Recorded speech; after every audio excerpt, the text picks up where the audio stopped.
சென்னையிலும் இரவிலும் விட்டு மழை பெய்து வருகிறது. இது தொடர்பான கூடுதல் தகவல்களை செய்தியாளர் ஹரிஹரனிடம் கேட்கலாம். ஹரிஹரன், சென்னையில மழை பொழிவு எப்படி இருக்கிறது? ஆங்காங்கே திடீரென்று மழை பெய்கிறது, திடீரென்று மழை நின்று விடுகிறது. வாகன ஓட்டிகள் அதை எப்படி பாக்குறாங்க? வடகிழக்கு பருவமழை தீவிரமடைந்துள்ளது என வானிலை ஆய்வு மையம் அறிவித்துள்ள நிலையில தமிழகம் முழுவதுமே பரவலாக மழை பெய்து வருகின்றது. நேற்றைய தினத்தை பொறுத்த வரைக்கும் நாகப்பட்டினத்துல 17 சென்டிமீட்டர் மழை பெய்திருக்கிறது. தென் தமிழகத்துல கனமழை பெய்திருந்தது நம்மளால பார்க்க முடிந்தது.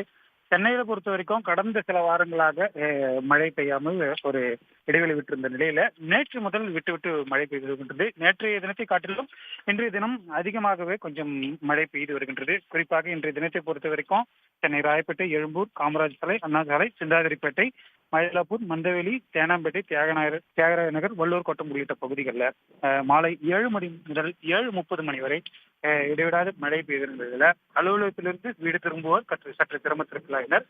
சென்னையை பொறுத்த வரைக்கும் வடகிழக்கு பருவமழை தீவிரமடையவில்லை. 20ஆம் தேதிக்கு மேல வடகிழக்கு பருவமழை தீவிரமடையும் என தெரிவிக்கப்பட்டிருக்கு.